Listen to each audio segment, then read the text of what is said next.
Welcome to our program on Kardec Radio. Hello, dear friends, and welcome to another Divine Loss program. Tonight, the focus of our attention will be on question 973 of the Spirit's Book by Allan Kardec, in the presence of the mentors and, of course, under the guidance and mercy of God as well as Master Jesus's. We will first read the question, then read the answer by the illuminated spirits, propose a couple of highlights for us to focus our attention on.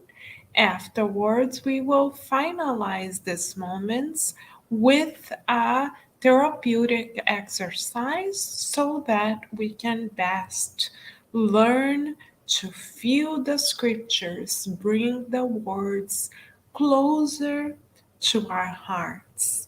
Let us then begin these moments already feeling in all of our hearts gratitude to the Creator, our Mother, Father, God, for providing us with these treasures that are eternal and beyond measure, especially the treasure of Spiritism that brings Christianity to life to us yet again from an immortal perspective.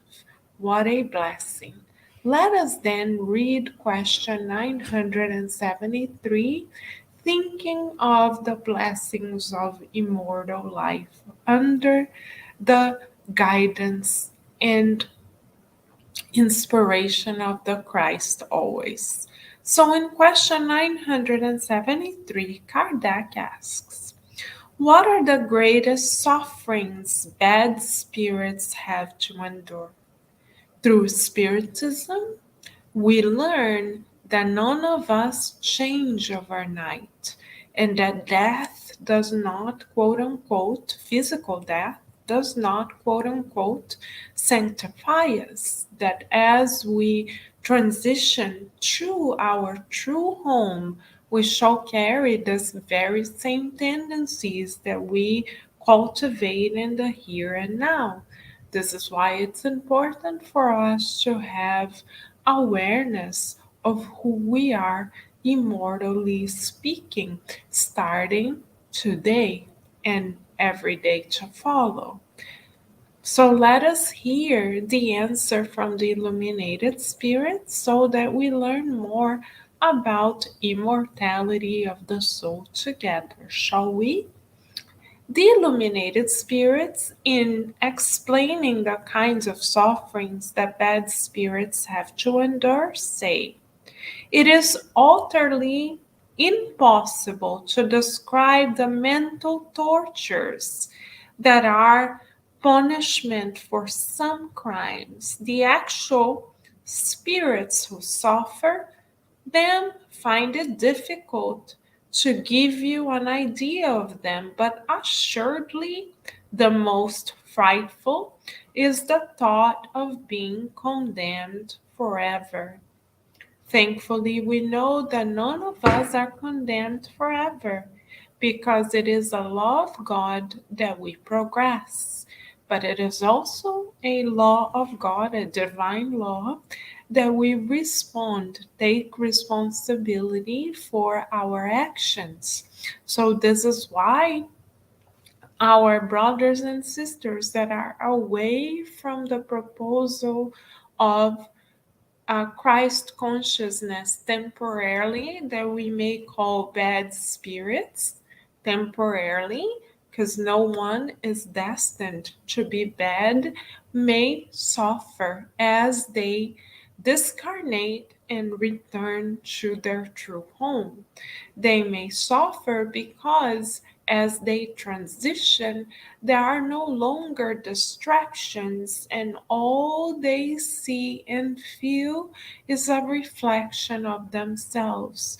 This is, in fact, God's therapeutic mechanism for us to free ourselves from the weight that we may have created and put upon ourselves, the emotional and spiritual weight of some of our actions, especially those which are considered criminal, as proposed in question 973.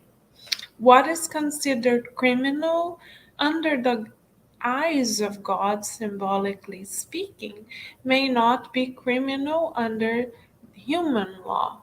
For example, let us take André Louis as a point of reference. André Louis, when he discarnates, he reports to us in Nosso Lar, the book Nosso Lar, psychographed by Chico Xavier, that he is considered to be a suicide spirit in the spiritual realm.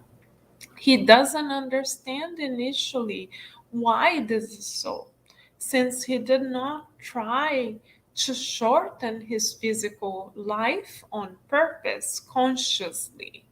But then the mentor spirits showed to him that through his recurring anger, through social drinking, through distancing himself from family, from not being willing to open his heart to others in his relationships, he cuts his vitality short, also through affairs that he had outside of his marriage. So, in this way, social drinking, affairs, and a self centered mentality, André Louis literally loses vitality and cuts his physical life short.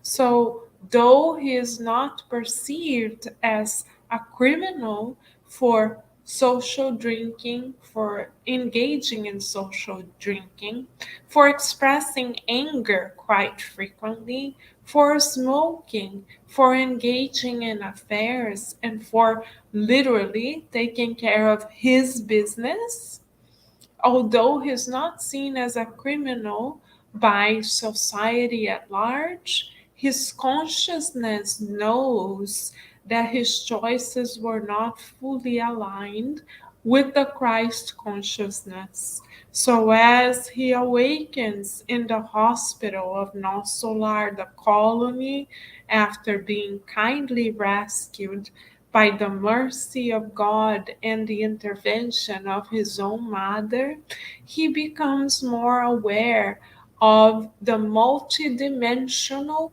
consequences of his actions. What do we mean by multidimensional consequences? That literally his choices have left spiritual lesions in his perispirit. And in this way, everything that he has done is registered in his spiritual body. And it is through this pulsating, living memories of his choices that he has the impression before he is rescued kindly by the mentors that his suffering would be quote unquote eternal. Of course, this is a misperception because God does not wish for any of us to suffer eternally. The lower zones are an educational mechanism through which we are allowed to face ourselves so that we raise an awareness regarding who we are. So let us then do the following exercise. Let us ac- do the exercise proposed by St. Augustine in this very book, the Spirits book by Allan Kardec. When asked how we can progress faster, spiritually speaking, St. Augustine proposes that we get to know ourselves. And St. Augustine develops and proposes a method as well. He invites us to think about our day at night and do a nightly review.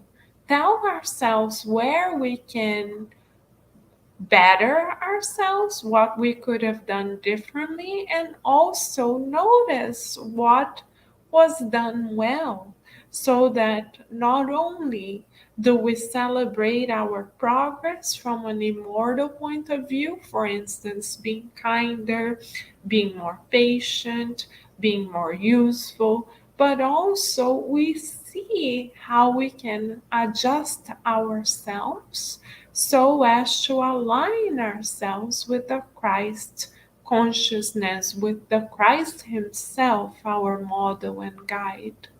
Let us then do this exercise in the next 24 hours so that we don't have to wait until we discarnate to truly adjust ourselves to God's proposal of love and progress for each and every one of us.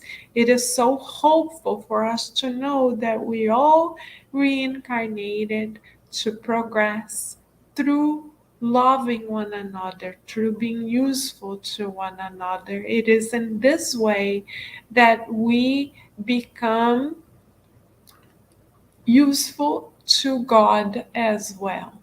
And it is in this way that we become, however small, vessels of God's love.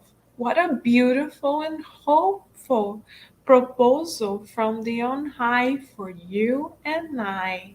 We can learn from the experience of Andre Lewis and other spirits who are considered criminals before God's laws, knowing that all of us make mistakes and that this very life is a beautiful opportunity for us to redress them. So, the more we know of ourselves and of our tendencies, the more we progress towards the good that God provides abundantly for all of us to feel and multiply. Let us then move forward and march confidently towards God's proposal of love and service for you and I, for all of us, always. Thank goodness we also have the most beautiful model and guide, Master Jesus. So, trusting in God and in the Master, we shall progress today and always. What a beautiful proposal. So, we wish you, dear friends, many blessings in this enlightening journey, and we already look forward to seeing everyone here next time. In the meantime, let us stay tuned, of course, right here to Kardec Radio, where we know it, we are always nourishing our souls. Many blessings, dear friends, and bye for now.